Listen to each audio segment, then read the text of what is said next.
नमस्कार सभी को। मैं BS कौशिक हाजिर हूँ आपके सामने एक महाभारत के टॉपिक के साथ। चलो आपका ज़्यादा समय न लेते हुए हम अपना टॉपिक शुरू करते हैं।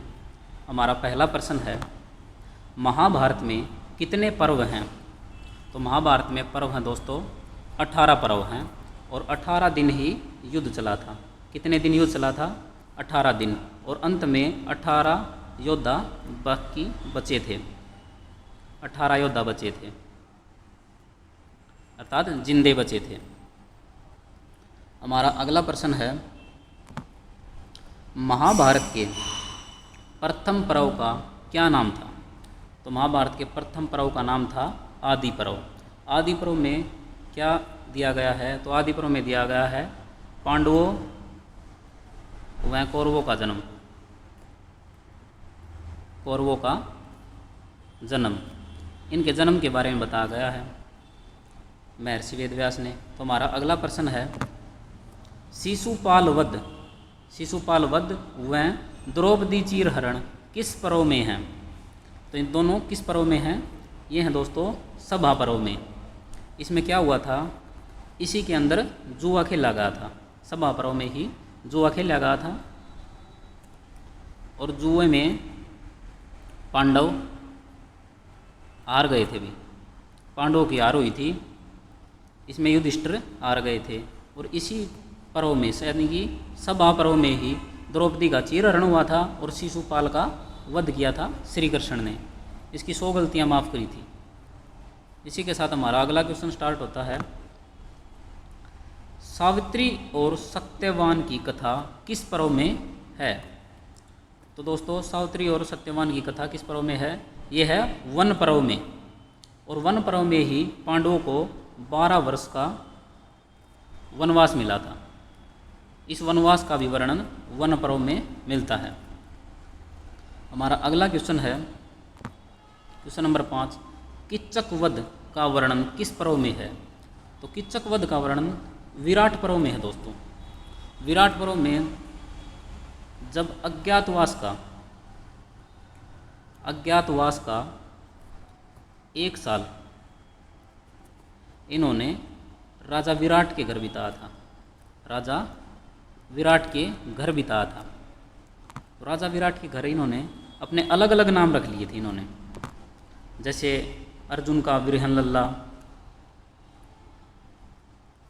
अर्जुन का क्या नाम था? बृहनलल्ला,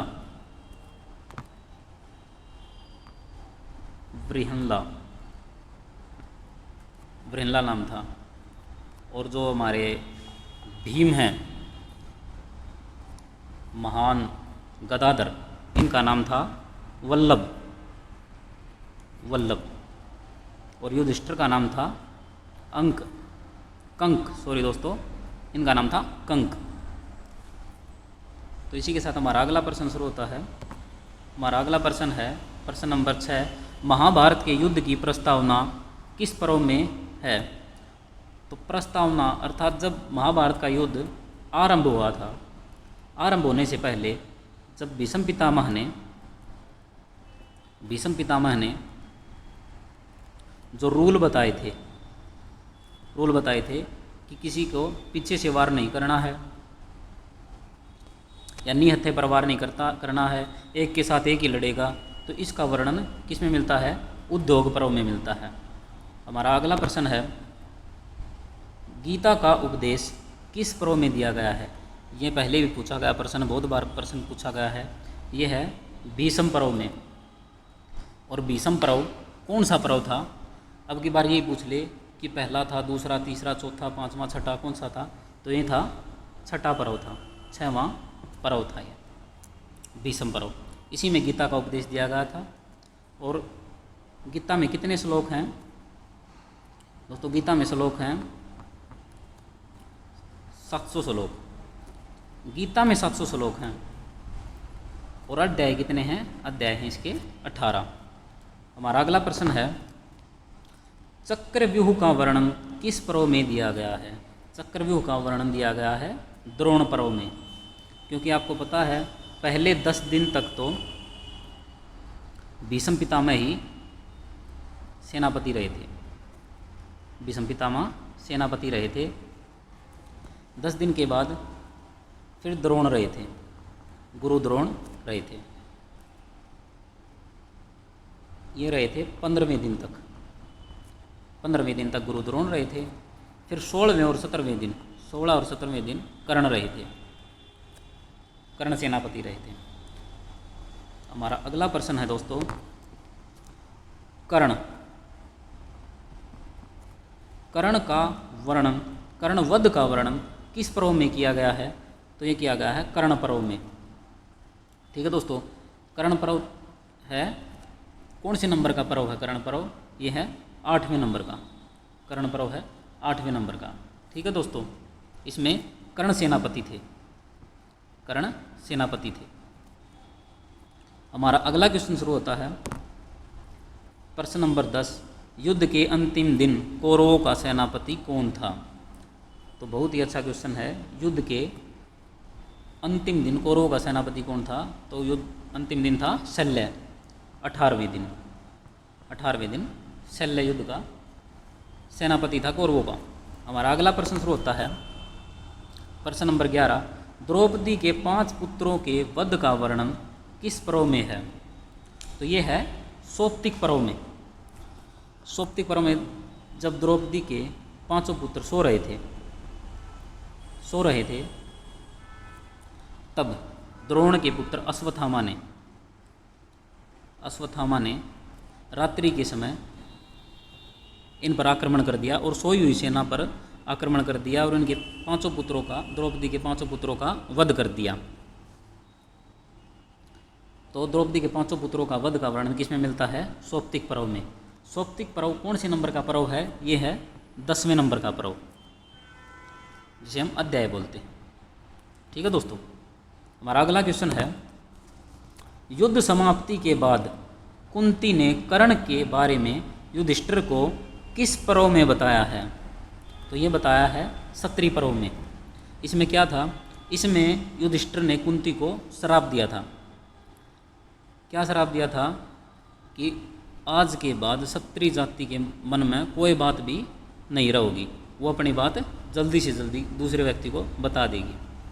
ठीक है दोस्तों, इसका वर्णन किसमें मिलता है? क्षत्रिय पर्व में। क्या बताया था? कि यही तुम्हारा सबसे बड़ा भाई था कर्ण, जो कि सूर्यपुत्र था, सूर्यपुत्र था। ठीक है दोस्तों, हमारा अगला क्वेश्चन है, महाभारत का सबसे बड़ा पर्व कौन सा है? तो दोस्तों, महाभारत का सबसे बड़ा पर्व है शांति पर्व, शांति पर्व। इसमें क्या बताया गया है? इसे महाभारत का प्राण पर्व भी कहते हैं। क्या कहते हैं? प्राण पर्व, सॉरी दोस्तों, पर्व, प्राण पर्व भी कहते हैं। हमारा अगला क्वेश्चन है, युद्ध के बाद भीष्म ने युधिष्ठिर को उपदेश दिया, उनका वर्णन किस पर्व में मिलता है? ये मिलता है अनुशासन पर्व में। अनुशासन पर्व में भीष्म ने शेष यानी कि तीरों की सैया पर लेटे हुए भीष्म ने युधिष्ठिर को उपदेश दिया, ज्ञान की बात बताई मरने से पहले। तो ये मिलता है अनुशासन पर्व में। हमारा अगला क्वेश्चन है, महर्षि वेदव्यास ने युधिष्ठिर से अश्वमेध यज्ञ करवाया, उसका वर्णन किस पर्व में मिलता है? ये मिलता है अश्वमेधिक पर्व, अश्वमेधिक पर्व में। युद्ध समाप्ति के बाद अश्वमेध यज्ञ करवाया था महर्षि वेदव्यास ने युधिष्ठिर पे, उसका वर्णन मिलता है अश्वमेधिक पर्व में। हमारा अगला क्वेश्चन है, यदुवंशियों के अंत का वर्णन किस पर्व में मिलता है? ये मिलता है मौसल पर्व में, मौसल, ये मिलता है मौसल पर्व में। ठीक है दोस्तों, मौसल पर्व में इन्हें श्राप दिया गया था क्योंकि गांधारी ने श्राप दिया था श्री कृष्ण को कि जिस प्रकार मेरे वंश का नाश हुआ है उसी प्रकार तुम्हारे वंश का भी नाश हो जाएगा। तो इसका वर्णन किस में मिलता है? मौसल पर्व में। मौसल नामक यंत्र से इनका अंत हुआ था। हमारा अगला क्वेश्चन है, महाभारत में बृहन्नला किसका नाम था? तो बृहन्नला था अर्जुन का नाम था। महान धनुर्धर अर्जुन का नाम था वृहनलल्ला। और यहाँ क्या करता था, इसका काम क्या था, वहाँ पर राजा विराट के घर में जो राजकुमारी थी उसको नृत्य की शिक्षा देता था। ये नृत्य की शिक्षा दिया करता अर्जुन। हमारा अगला क्वेश्चन है, महाभारत के किस पर्व को महानतम्य बताया गया है? तो महानतम्य पर्व कौन सा है? स्वर्गारोहण, यानी कि जब सभी पांडव यानी कि जो 8 महारथी बच्चे थे वो स्वर्ग जा रहे थे, उसके बारे में वर्णन बताया गया है कि वहाँ पर कौन पहुँचा था? अकेला युधिष्ठिर पहुँचा था वहाँ पे स्वर्ग में। और उसके साथ ऐसा बताया गया है कि एक कुत्ता भी पहुँचा था वहाँ पर, और बाकी सब वहीं पर रास्ते में ही मर गए थे। हमारा अगला क्वेश्चन है, अज्ञातवास के समय द्रौपदी का क्या नाम था? तो अज्ञातवास के समय द्रौपदी का नाम था सैंद्री नाम से जानी जाती थी। इसका काम क्या था? यह रानी के केस संवारती थी। रानी के केस संवारती थी। रानी के केस संवारती थी। ठीक है दोस्तों, हमारा अगला क्वेश्चन है, वर्तमान में महाभारत में श्लोकों की संख्या कितनी है? तो श्लोकों की संख्या वर्तमान में 1,10,000 प्लस। इसके 3 नाम हैं। पहले इसे जय संहिता कहा जाता था, जय संहिता कहा जाता था, तब इसमें 8,000 श्लोक थे। फिर इसे बाद में क्या कहा जाने लगा? भारत। तब इसमें कितने श्लोक थे? 24,000। फिर इसे कहा जाने लगा महाभारत। तब इसमें कितने श्लोक हुए? 1,00,000। ठीक है दोस्तों, 1,00,000 श्लोक हुए। हमारा अगला क्वेश्चन है, किस ग्रंथ को शास्त्रों में 5वां वेद कहा गया है? किसे कहा गया है? महाभारत को। तो आपको पता ही होगा कि हमारे 4 वेद कौन कौन से हैं? ऋग्वेद, सामवेद, यजुर्वेद, अथर्ववेद, ये हमारे 4 वेद हैं। और 5वां वेद किसे कहा गया है? महाभारत को। हमारा अगला क्वेश्चन है, महाभारत के नकुल दिग्विजय शीर्षक में किस जिले का वर्णन है? तो यह है रोहतक का वर्णन मिलता है भाई, क्योंकि नकुल दिग्विजय में रोहतक और सिरसा को विजित किया था, इन्होंने विजित किया था। ठीक है दोस्तों, हमारा अगला क्वेश्चन है, योद्धा गणराज्य का वर्णन महाभारत के किस पर्व में है? तो यह है द्रोण पर्व में, जब द्रोण सेनापति बन चुका था, यानी कि 10 दिन के बाद का युद्ध काल, क्योंकि 10 दिन के बाद ही द्रोण सेनापति बना था। हमारा अगला क्वेश्चन है, श्री कृष्ण ने अर्जुन को गीता का उपदेश कहाँ दिया था? तो यह दिया था ज्योतिषर तीर्थ पर, वट वृक्ष के नीचे। वट वृक्ष के नीचे। आज उसे अक्षय वृक्ष भी कहा जाता है। ठीक है दोस्तों, आज उसे अक्षय वृक्ष भी कहा जाता है। हमारा अगला क्वेश्चन है, किंवदंती के अनुसार ब्रह्म सरोवर का निर्माण किसने करवाया था? ये करवाया था राजा कुरु ने। किंवदंती होता है कि जन जन दोबारा सुनी हुई बात, कि आज मैंने आपको बता दी, कल हमारी पीढ़ी अगली पीढ़ी को बता देगी, ऐसे ही जो बात चलती रहती है उसे कहते हैं किंवदंती। और ब्रह्म सरोवर है, यह चारों तरफ से पक्का सरोवर है, पक्का सरोवर है। ठीक है दोस्तों, यह बनवाया था राजा कुरु ने। हमारा अगला क्वेश्चन है, अनवरक तीर्थ, बाणगंगा, नरकातारी का संबंध किससे है? तो यह संबंध है भीष्म पितामह से। यहाँ पर क्या हुआ था? यहीं पर तीरों की सैया पर लेटे थे, तीरों की सैया पर लेटे थे। कौन लेटे थे? भीष्म पितामह। ऐसा माना जाता है कि यहीं से तो युद्ध आरंभ हुआ था, महाभारत का युद्ध आरंभ भी यहीं से हुआ था और अंत भी यहीं पर हुआ था। ठीक है दोस्तों, हमारा अगला क्वेश्चन है, गीता भवन की स्थापना कुरुक्षेत्र में किसने करवाई थी? तो ये करवाई थी रीवा के महाराज ने। रीवा का महाराज, यानी कि रीवा कहाँ पर है? एमपी में। ठीक है दोस्तों, हमारा अगला क्वेश्चन है, चंद्रकूप का निर्माण किसने करवाया था? तो चंद्रकूप का निर्माण करवाया था युधिष्ठिर ने। किसके कहने पर? श्री कृष्ण के कहने पर। श्री कृष्ण के कहने पर। हमारा अगला क्वेश्चन है, दुनिया की सबसे बड़ी श्रीमद्भागवत गीता हरियाणा के श्री कृष्ण अर्जुन मंदिर में रखी जाएगी।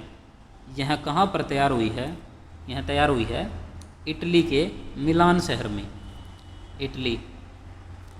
इटली के मिलान शहर में। ठीक है दोस्तों, इटली भी हमारी तरह कृषि प्रधान देश है, क्योंकि उसका भी वह भी 3 ओर से जल से घिरा हुआ है, जैसे हमारा भारत घिरा हुआ है। अगला क्वेश्चन है, गीता जयंती महोत्सव देश से बाहर पहली बार कहाँ आयोजित हुआ? तो पहली बार कहाँ आयोजित हुआ था? मॉरिशस में हुआ था। ठीक है दोस्तों, हमारा अगला क्वेश्चन है, महाभारत के युद्ध में कितनी सेना समाप्त हो गई थी? तो सेना समाप्त हो गई थी 18 अक्षौणी सेना। इसमें से 11 अक्षौणी सेना तो थी कौरवों के पास, कौरवों की तरफ थी, और 7 अक्षौणी सेना थी पांडवों की तरफ। ठीक है दोस्तों, अंत में कुल कितने बचे थे? अंत में बचे थे 18 योद्धा। अंत में 18 योद्धा ही बचे थे। हमारा अगला क्वेश्चन है, महाभारत के 18 दिन के बाद युद्ध में कितने महान सेनापतियों ने कौरवों की तरफ से, ध्यान रखना भी ये है, कौरवों की तरफ से सेना का नेतृत्व किसने किया था? किन किन ने किया था? तो पहले 10 दिन तक, पहले 10 दिन किया पितामह ने। पहले 10 दिन पितामह ने किया, और फिर 10 से 15वें दिन तक, 15वें दिन तक किसने किया? गुरु द्रोण ने। और 16वें 17वें दिन किसने किया? दोनों दिन ये किया कर्ण ने। और 18वें दिन किसने किया? शल्य ने। तो इसका सही आंसर दोस्तों 4 महारथियों ने। कितने महारथियों ने? 4 महारथियों ने। हमारा अगला क्वेश्चन है, महाभारत में किसे वायुपुत्र कहा गया है? वायुपुत्र कौन था? भीम को वायुपुत्र कहा गया है। भीम का विराट जो राजा के घर में ने 1 साल का अज्ञातवास बिताया था, उसमें भीम का क्या नाम था? वल्लभ। क्या नाम था? वल्लभ। ठीक है दोस्तों, और अर्जुन का क्या नाम था? बृहनलल्ला। और नकुल का क्या नाम था? ग्रंथिक कहते थे इसे, ग्रंथिक। ग्रंथिक यह अश्वों की देखभाल करता था, अश्वों की देखरेख करता था। हमारा अगला क्वेश्चन है, महाभारत में किसको इंद्रपुत्र कहा गया है? तो इंद्रपुत्र किसे कहा गया है? अर्जुन को। अर्जुन को इंद्रपुत्र कहा गया। इसका नाम क्या था? बृहनलल्ला। बृहनला। इसका काम क्या था बृहनलल्ला का? यह राजकुमारी को नृत्य सिखाता था भाई, नृत्य सिखाता था। ठीक है, हमारा अगला क्वेश्चन है, कर्ण के कवच और कुंडल दान के रूप में कौन लेकर गया था? वो लेकर गया था इंद्र भगवान, क्योंकि इंद्र का ही पुत्र था अर्जुन, और उसे पता था कि कर्ण अर्जुन को मार सकता है, क्योंकि कर्ण के पास ही ऐसा अस्त्र शस्त्र ऐसे थे जो अर्जुन को परास्त कर सकते थे। क्योंकि भीष्म पितामह ने तो यह कह रखा था कि मैं कभी भी पांडवों का वध नहीं करूंगा, लेकिन एक कंडीशन थी कि हर रोज 10,000 सैनिकों को मारूंगा। तो भीष्म पितामह हर रोज 10,000 सैनिकों को मारकर ही पानी पीते थे। हमारा अगला क्वेश्चन है, कौरवों की बहन दुशाला, इसका विवाह किसके साथ हुआ था? ये हुआ था जयद्रथ के साथ, जिसका सबसे बड़ा हाथ अर्जुन के पुत्र अभिमन्यु को मारने में था। अभिमन्यु को मारने में था। अभिमन्यु की मृत्यु कब हुई थी? 13वें दिन हुई थी। इस समय कौरवों की सेना का सेनापति कौन था? वो था द्रोण, अर्थात गुरु द्रोण। हमारा अगला क्वेश्चन है, 100 कौरवों को अकेले ही किस योद्धा ने मार गिराया था? वो मारा था भीम ने। इन्होंने कसम खा रखी थी कि मैं अकेला ही सभी को कौरव पुत्रों का नाश करूंगा। ठीक है दोस्तों, हमारा अगला क्वेश्चन है, पांडव महाराज की 2 पत्नियां थी, जिसमें से एक का नाम था कुंती, तो दूसरी का क्या नाम था? दूसरी का नाम था माद्री, जो पांडव के साथ ही सती हो गई थी। पांडव के साथ ही सती हो गई थी माद्री। उस दिन के बाद ही कुंती ने वचन दिया था इनको कि मेरे 3 पुत्र नहीं, आज के बाद मेरे 5 पुत्र हैं, 5 पुत्रों की माँ हूँ। ठीक है दोस्तों, हमारा अगला क्वेश्चन है, अर्जुन के शंख का क्या नाम था? अर्जुन के शंख का नाम था देवदत्त। हमारा अगला क्वेश्चन है, अर्जुन के धनुष का क्या नाम था? अर्जुन के धनुष का नाम था गांडीव। और इसका सारथी कौन था? अर्जुन का सारथी था भगवान श्री कृष्ण। और इनकी ध्वज पर कौन था? बालाजी। 2 भगवान थे इनके रथ पर। हमारा अगला प्रश्न है, द्रोणाचार्य का वध किसने किया था? तो गुरु द्रोण का वध किया था धृष्टद्युम्न ने। धृष्टद्युम्न कौन था? धृष्टद्युम्न था द्रुपद का पुत्र था, द्रौपदी का भाई था। किसका? राजा द्रुपद का पुत्र, द्रौपदी का भाई, द्रौपदी का भाई था। द्रोणाचार्य का इसी ने वध किया था, तलवार से गला काट दिया था। भाई किससे गला काट दिया था इसका? तलवार था, तलवार से गला काट दिया था। और एक अफवाह के कारण गुरु द्रोण ने अपने अस्त्र शस्त्र रख दिए थे। अफवाह किसने फैलाई थी? कि भीम ने एक अश्वत्थामा नामक हाथी को मार दिया था। अश्वत्थामा नामक हाथी को मार दिया था। किसने मार दिया था? भीम ने। तो यह बात सुन के अश्वत्थामा मारा गया, यह बात पूरी युद्ध भूमि में फैल गई थी। लेकिन किसी ने बताया कि अश्वत्थामा हाथी मारा गया है, न कि इंसान। और अश्वत्थामा कौन था? गुरु द्रोण का पुत्र था अश्वत्थामा। यह खबर सुन के अभी तेरा पुत्र मारा गया है, तो उसने हथियार रख दिए थे। फिर द्रुपद के पुत्र धृष्टद्युम्न ने तलवार से इनकी गर्दन उतार दी थी। हमारा अगला प्रश्न है, द्रौपदी का जन्म के समय नाम क्या था? द्रौपदी का जन्म के टाइम पर नाम क्या था? वो था कृष्णा। कृष्णा नाम था। और जब द्रौपदी राजा विराट के घर रही थी, तो उस टाइम पर क्या नाम था उसका? विराट के घर पर उस पर नाम था सैंद्री। उस समय नाम था इसका सैंद्री। काम क्या था? जो महारानी थी उसके केस संवारा कर दिया, यानी कि बाल सुलझा कर दिया। हमारा अगला क्वेश्चन है, पांडवों ने कौरवों से कौन से 5 गांव मांगे थे? तो 5 गांव कौन कौन से मांगे थे? उनका नाम है पानप्रस्थ, जो आज का पानीपत है, सोनप्रस्थ, जो आज का सोनीपत है, इंद्रप्रस्थ, जो आज का दिल्ली है, तिलपत, यह पड़ता फरीदाबाद में, फरीदाबाद वाला हिस्सा है तिलपत, और बागपत ये पड़ता है यूपी में। आज भी बागपत ही यूपी में हो। हमारा अगला प्रश्न है, भगवान श्री कृष्ण के शंख का क्या नाम था? तो भगवान श्री कृष्ण के शंख का नाम था पंचजन्य। हमारा अगला क्वेश्चन है, भगवान श्री कृष्ण के सारथी का क्या नाम था? तो सारथी था इसका दारुक। दारुक सारथी थे भगवान श्री कृष्ण के। और भगवान श्री कृष्ण किसके सारथी थे? ये थे अर्जुन के। ठीक है दोस्तों, हमारा अगला क्वेश्चन है, द्रोणाचार्य को एकलव्य ने दक्षिणा में क्या दिया था? दक्षिणा में दिया था दाएं हाथ का अंगूठा।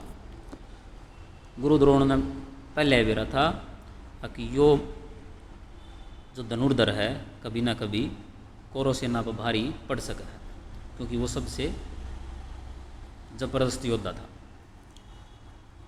इन्होंने ऐसा बताया गया है कि एकलव्य ने एक कुत्ता भौंक रहा था भाई, और इतने तीर मार दिए, कुत्ता एक बार भौंका था उसका पूरा मुंह भर दिया था। तब देखा गुरु द्रोण ने कि वो तो कभी ना कभी इंद्रप्रस्थ पर भी हो सके, उस जाते इसका दाएं हाथ का अंगूठा मांग लिया कि अगर अगत है वो तीर चलान जो गए ना रहे। ठीक है, हमारा अगला क्वेश्चन है, गुरु द्रोण की पत्नी का क्या नाम था? तो गुरु द्रोण की पत्नी का नाम था कृपी, और इसे शीतला माता के नाम से जाना जाता है। अभी शीतला माता का मंदिर किस है? गुरुग्राम में, गुरुग्राम में।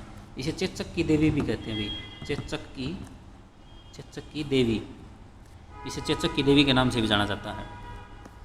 और इसे एक और नाम है, इसका नाम है ललिता, ललिता के नाम से भी विख्यात थी ललिता।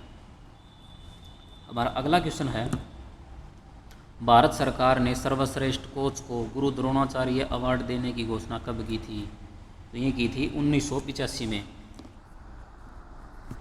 गुरु द्रोणाचार्य अवार्ड। हमारा अगला क्वेश्चन है, भीष्म पितामह का वास्तविक नाम क्या था?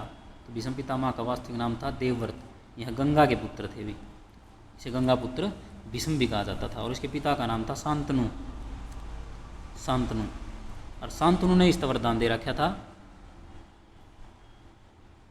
इच्छा मृत्यु का वरदान शांतनु ने दिया रखा है इसका। हमारा अगला क्वेश्चन है, भीष्म पितामह के मृत्यु का कारण कौन बना था? वो बना था शिखंडी, इन्होंने दूसरा जन्म लिया था शिखंडी ने। यह पिछले जन्म में एक स्त्री थी जिसका अपहरण किसने किया था? भीष्म पितामह ने इसका अपहरण कर लिया था। हमारा अगला क्वेश्चन है, गांधारी ने अपनी आंखों की पट्टी कितनी बार खोल ली थी? तो गांधारी ने अपनी आंखों की पट्टी 2 बार खोल ली थी। 2 बार कब खोल ली थी? पहली बार तो जब खोल ली थी जब दुर्योधन नग्न अवस्था में आए थे। नग्न अवस्था में दुर्योधन को नग्न अवस्था में बुलाया था। किसने बुलाया था? गांधारी ने बुलाया था। किसने? गांधारी ने। ठीक है दोस्तों, और दूसरी बार कब खोल ली थी? दूसरी बार खोल ली थी जब दुर्योधन आखिरी सांस ले रहे थे, दुर्योधन आखिरी अंतिम सांस ले रहे थे, दूसरी बार जब खोल ली थी। हमारा अगला क्वेश्चन है, महाभारत में चक्रव्यूह के रचयिता कौन थे? चक्रव्यूह किसने रचा था? चक्रव्यूह रचा गुरु द्रोण ने। इस चक्रव्यूह में कौन मारा गया? अभिमन्यु मारा गया, क्योंकि चक्रव्यूह को तोड़कर अंदर जाना तो उसने आओ था, आपकी माँ के पेट में सीख लिया था, लेकिन बाहर निकलना नहीं आओ था। हमारा अगला क्वेश्चन है, अश्वत्थामा के ब्रह्मास्त्र से किसके पुत्र का वध हुआ था? क्यों हुआ था? अभिमन्यु के पुत्र परीक्षित का वध हुआ था। ब्रह्मास्त्र छोड़ दिए थे, एक साइड तो छोड़ दिया अर्जुन ने, युद्ध खत्म होने के बाद की बात से, एक साइड तो छोड़ दिया अर्जुन ने, दूसरी साइड से छोड़ दिया अश्वत्थामा ने। लेकिन गुरु ने दोनों को रोक लिया, फिर उनको बोला कि अपने अपने अस्त्र वापस ले लो, अपने अपने अस्त्र वापस ले लो। तो उन दोनों ने अपने अस्त्र वापस लेने की कोशिश करी, लेकिन अश्वत्थामा ने अस्त्र वापस लेना नहीं आया था। अर्जुन ने अपना अस्त्र वापस ले लिया, लेकिन अश्वत्थामा ने वो अस्त्र अभिमन्यु के पुत्र परीक्षित पर छोड़ दिया, जो उस समय गर्भ में थे। फिर बाद में इस जन्म लेने के बाद मृत पैदा हुए थे, जन्म लेने के बाद इसे श्री कृष्ण ने बचा लिया था, वापस जिंदा कर दिया था। किसको? परीक्षित को। हमारा अगला क्वेश्चन है, हरियाणा के सफिद्दों में सर्प यज्ञ किसने करवाया था? सर्प यज्ञ ये करवाया था जन्मेजय ने। ये कौन थे जन्मेजय? परीक्षित के पुत्र थे भाई, परीक्षित के पुत्र थे। ठीक है, और परीक्षित कौन था? ये अभिमन्यु का पुत्र था, अभिमन्यु का पुत्र था। हमारा अगला क्वेश्चन है, भीम का विवाह है राक्षस कुल की किस कन्या के साथ हुआ था? ये हुआ था हिडिंबा के साथ हुआ था। यह राक्षस कुल की सुंदरी थी, इसके साथ विवाह हुआ था भीम का, और इसी से एक पुत्र पैदा हुआ, उसका नाम क्या था?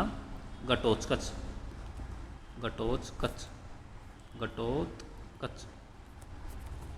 ठीक है दोस्तों, ये नाम था उसका, घटोत्कच।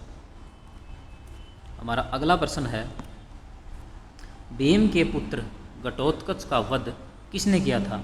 ये किया था कर्ण ने। कर्ण के पास अमोघ शक्ति थी,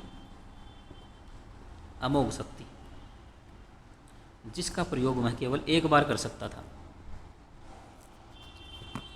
तो कृष्ण ने अपनी सूझबूझ के साथ युद्ध के मैदान में घटोत्कच को उतार दिया, और जैसे ही घटोत्कच युद्ध के मैदान में आए, उन्होंने तहस नहस कर दिया, सब कुछ तहस नहस कर दिया।